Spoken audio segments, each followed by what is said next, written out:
자, 박찬정 시사멘토와 함께 정치권 소식 계속해서 풀어보겠습니다. 어서 오십시오. 네. 반갑습니다. 안녕하십니까. 자, 오늘까지도 지금 국회가 특수활동비를 둘러싸고 팽팽하게 맞서고 있습니다. 예산 심사까지 밀어놓고서 지금 대립하고 있는데 이 특수활동비 혹시 써보신 경험 있으십니까? 과거에? 저는 14대까지 국회의원을 하고 떠난 지 20년이 되는데 그때는 지금 생각해보면 국회가 가난했지요. 예. 그래서 특수활동비 같은 게 상임위원장급에 아마 지극히 조금 있었을 것입니다. 예. 지금 그 규모가 늘어나가지고 홍준표 지사가 운영위원장일 때 월 수천만 원이 돼서 남긴 걸 부인한테 생활비를 줬다고 할 정도니까. 근데 이 특수활동비 문제는 이 여야가 각각 공수 교대할 때마다 문제를 만들고 있어요. 주로 야당이 문제 제기하나요? 지금 현재 야당이 10년 집권할 동안에 새누리당이 지금 야당과 똑같은 주장을 했는데도 이걸 뭉개고 지금도 뭉개고 있는데 결국 이 해법은 국민의 입장에서는 특수활동비라는 게 가장 중요한 게 정보수사기관의 특수활동이 가장 중요하고 그 외에 장차관, 대법관, 그다음에 국회의원장 그런 그 단위가 조금 낮지요. 규모 면에서.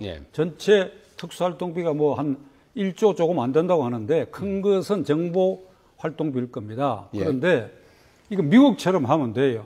국민의 입장에서는 특수활동비도 국민의 세금으로 만들어진 거 아닙니까?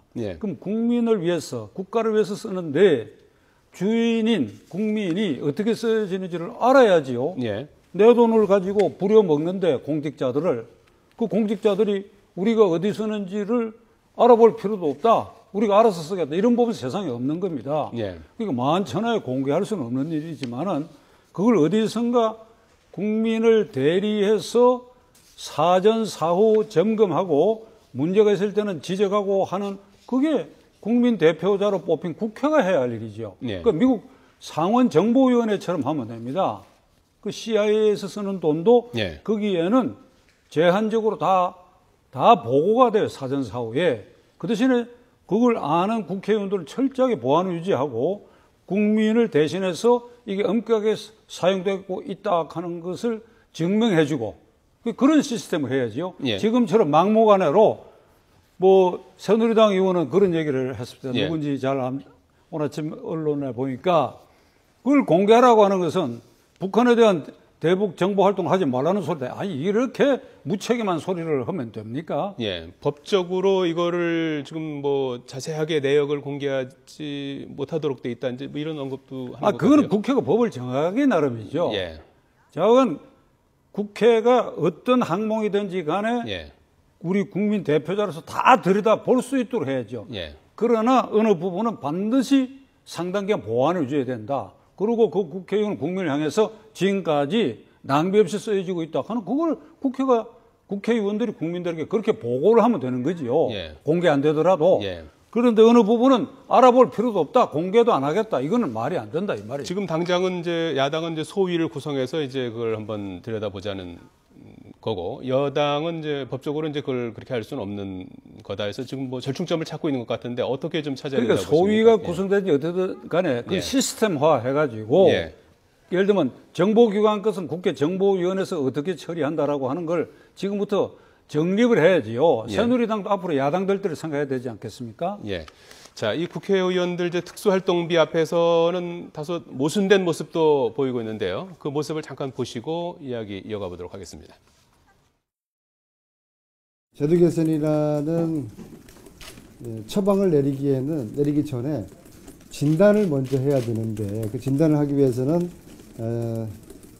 집행 실태 보고를 받아야 된다라고 주장하는 것인데 여당 간사님은 그 부분에 대해서 동의하지 않고요. 그리고 위법성의 문제에 있어 가지고는 여야 간사 두 사람만 비공개로 집행실태 보고를 받자는 것이죠. 법이 한 4가지 정도 법에 지금 저촉이 됩니다. 국가재정법상으로도 특수활동비의 상세 내역을 이렇게 그다음에 감사원법에서도 이 부분에 대해서는 또 내용이 들어가 있습니다. 자, 뭐 내역 보고는 받고 싶고 또 내건 공개하기 싫고 국회의원들의 어찌 보면 좀 다소 이제 뭐 앞서 말씀하신 것처럼 저 여당 때하고 야당 때하고 입장이 조금씩 또 달라지고 이런 모습 이런 것들을 조금 뭐 차제에 좀 고쳐 나가야 될 것 같은데 이걸 좀 어떻게 좀 해법을 찾아야 된다고 국민의 입장에서 첫째 모든 것을 국민이 낱낱이 알아야 된다. 예. 국민이 낱낱이 알았을 때는 보안이 유지 안 돼 갖고 이 예를 들면 정보 활동에 차질이 있을 수 있으니까 국민 대표장인 국회의원들 중에 낱낱이 알아야 된다. 국회의원들 300명이 너무 많으면 소수인 그 해당 상임위원회 위원들은 반드시 알아야 된다. 예. 크든 적든 다 반드시 알아야 된다. 예. 그리고 입에 자물쇠를 채워야 된다. 예. 잘못 써진 것은 반드시 지적해서 시정해야 된다. 예. 그래서 국민 앞에 어느 부분은 정확히 써졌다. 포괄적으로 반드시 보고를 해야 된다. 예. 이렇게 만들어야죠. 국정원과 같은 정보기관의 경우에는 뭐 전부 이렇게 사용처를 밝힐 그러니까 수는 없는 그것도 건데 그것도 이제 미국 벤치마킹 비밀각서를 쓰고 미국 CIA도 미국 상원 있게 정보위원회에 낱낱이 보고를 한다고. 예. 이런 부분은 이렇게 해서 써졌습니다. 예. 그 사전 사후에 확인하고 점검해야지요. 국민의 혈세를 깜깜하게 쓸 수가 있습니까? 예. 기본적으로 이제 그러니까 보안이 문제니까. 예. 보안이 문제니까. 보안을 유지하되 이제 투명성을 확보하는 보안을 쪽으로 가야 지키는 된다. 이런 시스템을 말씀이시죠. 만들고 그 내역은 확실히 국민 대표자 기관에서 파악하고 있어야 된다. 예, 알겠습니다.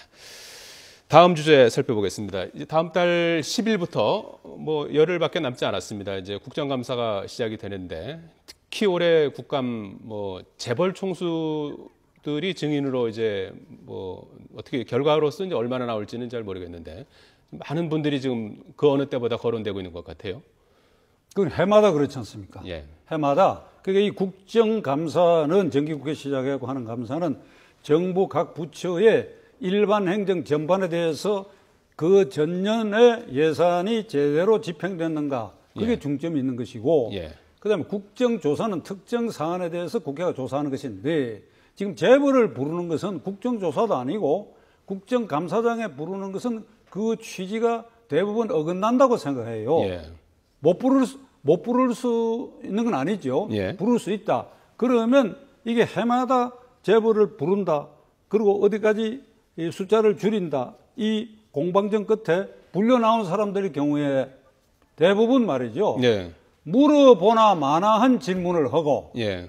들어보나 마나한 답변 듣는 걸로 예. 그것도 하루 종일 기다렸다가 뭐 5분 또는 10분 이걸 다 끝난다 그죠? 예. 내가 특정인을 지칭해서 안 되었습니다만은 예를 들면 롯데그룹의 신동균 회장도 부른다 이렇게 되어 있어요. 예. 형제는 지금 야당에서 뭐라고 예. 얘기하는가 하니까 재벌을 부르는 이유는 이번에 경제 질서를 바로잡는 계기로 해야 뭐 실업 문제도 해결된다 이런 거창한 얘기를 했는데 예. 실제로 국정감사장에 불러가지고 그를 심층적으로 질문하는가 하면 시간도 제약돼 있고 예. 안 되는 거예요. 예. 그러면 신동균 회장을 불렀을 때 제가 추정컨대는 아마 이렇게 물을 겁니다. 지배구조 개선 언제까지 할 겁니까? 예. 앞으로도 형제끼리 싸울 것입니까? 예. 그렇게 묻고 말 거 아닙니까? 예. 그러나 재벌들로서는 거기에 불려나는 것 자체가 조심스럽고 또 말 실수를 하면 또 언론에 찍힐 수도 있고 하니까 끝까지 안 나오려고 버티고 예. 나오면 물어보나 마나한 질문을 유도하도록 이게 국회와 불려나오는 재벌들 사이에 이게 불순한 로비의 요소가 돼 있어요. 예. 아니 송 국장 짐작 안 갑니까? 예. 국회가 이걸 말이지 로비에 아주 그 나쁜 풍토를 조성하고 이제 그러니 뭐 어찌 해야 되느냐 앞으로 재벌 총수를 부르려고 하면 이제 그 총수 주변에 있는 참모들은 이제 그걸 이제 어떻게 하면 좀 아니, 국회에 어제 안 오늘- 가도록 하려고 이제 하겠죠. 어제 애를 오늘 쓰겠죠. 보도된 바에 하면 삼성 SDI가 사장을 부르려고 예. 야당 의원이 이제 부르려고 이렇게 뭐 신청을 했는지 그랬더니 국세청 간부가 와가지고 그 사장님 안 부르도록 해달라고 한 거 아니에요. 아. 그거 내가 보고 조사해야 된다고 봅니다. 예. 지금 뭐 이게 말씀하셔서 이게 예. 그게 어떻게 공무원들이 나서가지고 글쎄요. 국세청 간부가 나서 국회의원에게 그렇게 할 수가 있습니까? 그러니까 이게 잘못된 거예요. 그럼 앞으로 어떻게 되느냐? 대안은 미국식으로 평소에 예. 공부를 깼으면 정책 청문회를 해야 돼요. 그건 현재 국회법상 가능합니다. 그리고 상임위원회처럼 20명씩 모여가는 게 아니라 소위원회를 만들어가지고 보시기에 공부로 볼 게 있으면 예. 그런 식으로 찐득하게 국민을 위해서 물어봐야지. 이게 무슨 몰아치기로 태풍 불듯이 막 불로 앉혀놔놓고 하나마나 하고 물어보나 마나 한 질문을 하고 이게 무슨 놈의 낭비입니까 이게? 근데 지금 말씀하시는 입장은 약간 좀 재계의 입장을 좀 많이 반영을 하시는 것 같아요. 국민들 입장에서는 좀 뭐 경영권 분쟁 일으켰으니까 뭐 롯데도 좀 와서 좀 그게 국민 앞에 서서 국정감사 한번 좀 일정상 듣고 싶고 일정상 불려온 증인들의 숫자를 감안할 때 지금 송행카가 말씀하시는 그렇게 찐득하게 묻고 답변할 수 있는 환경, 시간, 계제가 아니다 이게. 그게 정치적 쇼로 끝난다 이게. 이런 부분도 있는 거 아닙니까? 안 나와도 결국은 뭐 처벌이 솜방망이가 되니까 재계 총수들이 뭐 이렇게 로비도 어느 정도 해보다가 마지막에는 그냥 안 나오고 뭐 다른 어떤 그냥 그러니까 처벌을 정책 받는다든지 이런 거 청문회를 강화하고 거기에 소환을 불응하면 처벌을 강화하는 그런 시스템을 고쳐야 되는데 이 부분도 여야 공수가 바뀔 때마다 이런 난장판을 벌리는데 제가 아까 그렇게 얘기하니까 재벌을 옹호하는 것처럼 들린 모였는데. 예, 뭐 재계의 논리이기도 하니까 드리는 말씀입니다. 다른 얘기를 좀 돌려서 중국 얘기를 좀 해보도록 하죠. 자, 이제 그 박근혜 대통령이 이제 3일 중국 베이징에서 열리는 이제 전승절 기념 행사에 참석하기 위해서 이제 2일 이제 베이징을 방문할 계획이지 않습니까? 시진핑 주석과 이제 2일에 정상회담을 하는 걸로 이렇게 돼 있는데 어떤 얘기가 이제 주로 화제가 될까요? 제가 이 프로에서 일찍 우리 대통령이 전승절에 참석해 가야 되고 열병식에도 참석해야 된다. 그 이유는 우리가 중국 대륙에서 항일 무장투쟁을 했고 임시정부가 1941년 12월 10일 대일 선전 포고도 하고 중국 정권과 연대해서 광복군 이 서해안에 상륙할 준비까지 하고 홍구공원에 윤봉길 의사 이거가 일어났을 때 그 당시 중국은 국공 내전 상태에서 가지고 항일전을 사실상 포기했는데 우리 때문에 항일전으로 국공 내전도 종식돼가는 과정을 밟으면서 해서 우리가 그런 점에 있어서도 중국의 항일전을 견인해낸 그래서 중국과 우리는 혈맹이다. 그러니까 당연히 그 열병식에 가야 된다. 제가 이랬어요.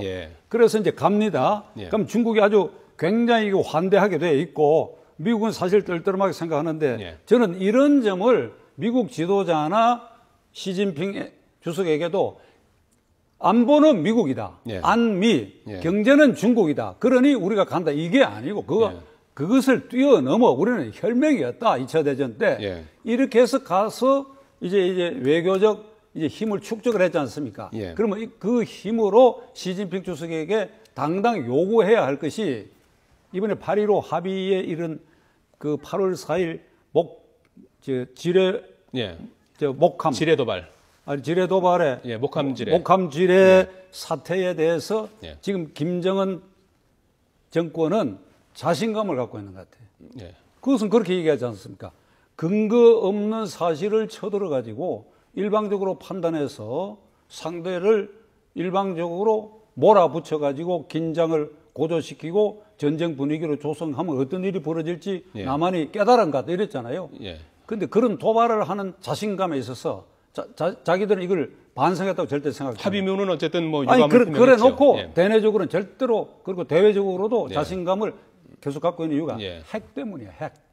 갖고 있는 핵 때문이다. 핵이라 핵. 우리가 핵을 이고 살 수는 없다. 그 문제를 중국과 얘기해야 된단 말씀이신가요? 그렇지. 그러니까 핵이 어찌 되느냐. 육자회담 틀 안에서 육자회담이 지금 6년째 열리질 않고 있어요. 그러면 미국하고 중국이 북핵 문제는 사실은 포기한 상태야. 이거를 알겠습니다. 우리 대통령이 이번에 외교적 자산을 축적했으니까 이걸 강력하게 얘기를 해야죠. 알겠습니다. 그리고 그것을 미국하고도 연결하고.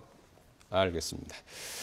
자, 시간이 다 돼서 여기까지만 듣도록 하겠습니다. 지금까지 박찬종 시사 멘토였습니다. 말씀 고맙습니다.